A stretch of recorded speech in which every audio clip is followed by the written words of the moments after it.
Youth empowerment will prove decisive in the advancement of government's agenda to boost an ailing economy.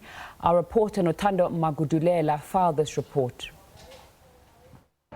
Africa's most industrialized economies also has one of the most liberal and celebrated constitutions in the world.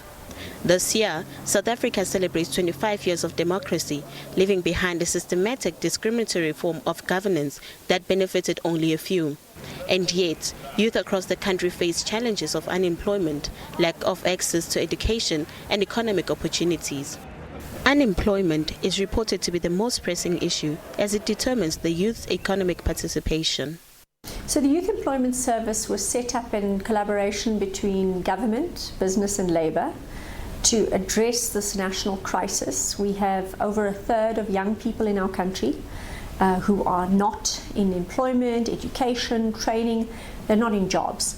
And what makes this more difficult to solve is we have an economy that doesn't really grow with jobs. So we've got young people, they're in communities far from where the economic activity is happening. And we've got to be able to put them into the economy and create pathways that they can become active citizens, able to take care of their kids, and able to find jobs closer to where they live. So one of the major causes of poverty in South Africa is unemployment. While the overall figure stands at an unprecedented 29%, youth without jobs now stand at nearly 40%. The lack of employment opportunities comes as a result of low economic growth. While the changes in the cost of living have become unbearable to most, poverty have increased across all major sectors of the nation. Here in Alexandra, you need to be very careful, especially as a woman. Sometimes you end up sleeping with a man just so that he can give you money. We even sell drugs to make some money. So one can hustle, but finding work is very tough. The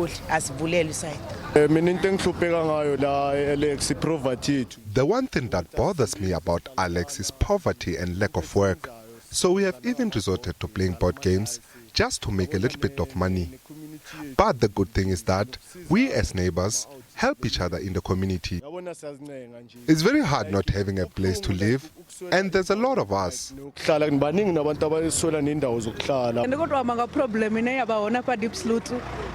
are no jobs, electricity or water here in Diepsloot. People smoke nyawupe because they can't find jobs. Our plea to government is to please give us jobs so the criminality can end. If we take seriously Section 10 of the Constitution, which assures everyone in South Africa the right to dignity, we really need to look at revising those poverty lines to standards that afford people dignity and a decent standard of living. Basic income grant is an affordable option for South Africa in reducing poverty. It is an innovative proposal that will give social assistance a major role in poverty alleviation.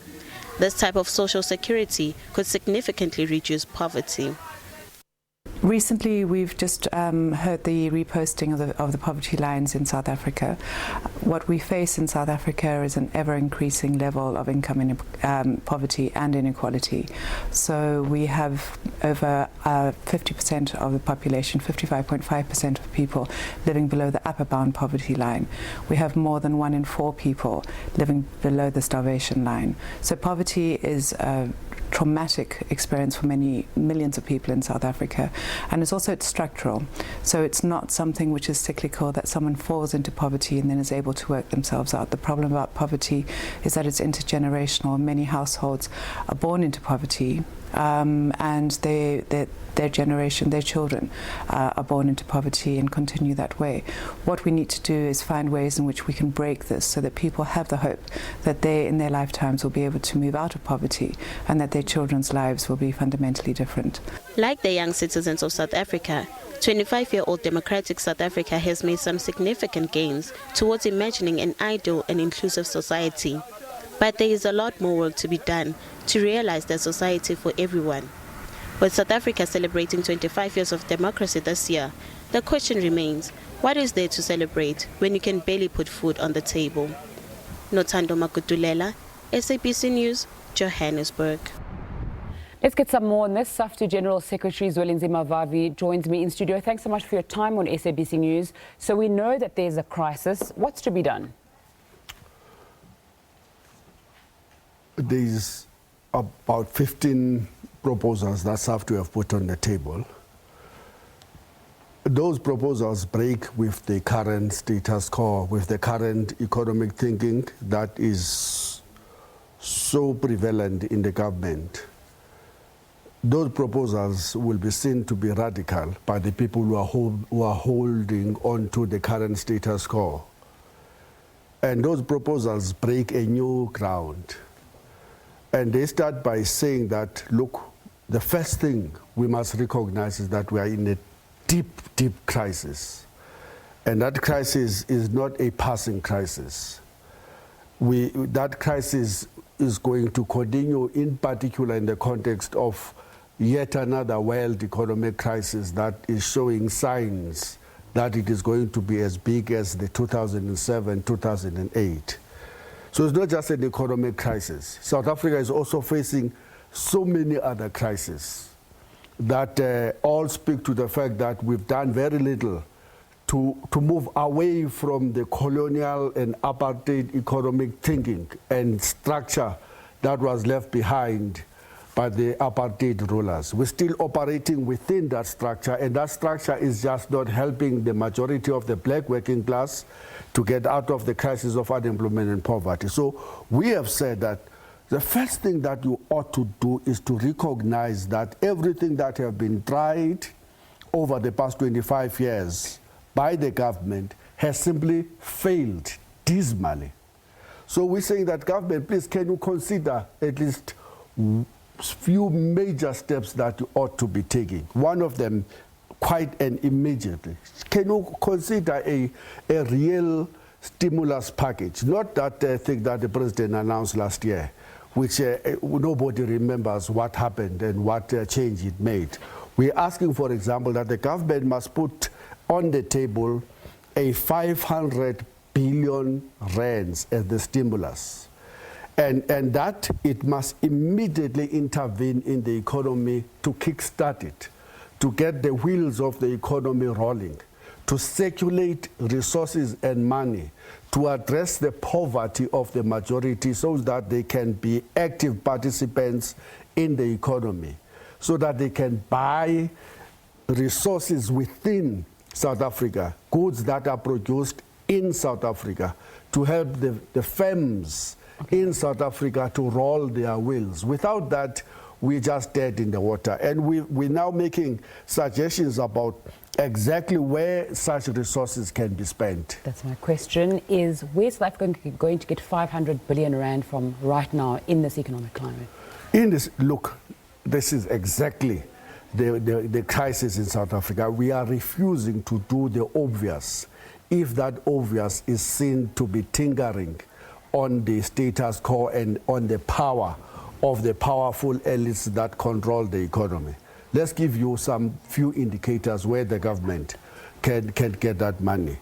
There are billions and billions of rands that leave South Africa's economy through illicit cash outflows, through mispricing, and through just corruption. There's billions that are lost in the tax system through just clever schemes of the firms, okay, and who sidestep their responsibility to the taxmen. And there's billions of rands that are sitting. In fact, there's a 2 trillion rands that is cash, that is investable in the pockets of the moneyed in society. We're asking that the government must use a combination of legislation to stop the money getting out, and secondly, must use the combination of carrots to get the local business people to invest into the South African economy. Out of all of those schemes, you can at least get a package to ensure that we kickstart the economy and take the directions of the arrows now facing down, at least a little bit upwards. Okay, there's been a criticism from unions, directed towards unions in particular, that instead of dealing with what's coming, such as artificial intelligence and automation and the like, there's a pushback against it instead of trying to make sure that workers are upskilled and deal with the challenges that are going to come and even worsen our current unemployment crisis? That criticism is so ill-informed. You know what we are battling with here is that the people who have benefited from the current crisis of unemployment and poverty through maximization of their profit are asking the government to do the same things that it has done 2, 3, 4 times, to tighten the belts on the already poor people such that they cannot live for tomorrow. That's just something that we will not accept. We're talking about industrial revolution, for example, and yet in South Africa, we rank number 35 in the entire continent of 53 countries in terms of the countries with the most expensive data. Government is doing nothing about that.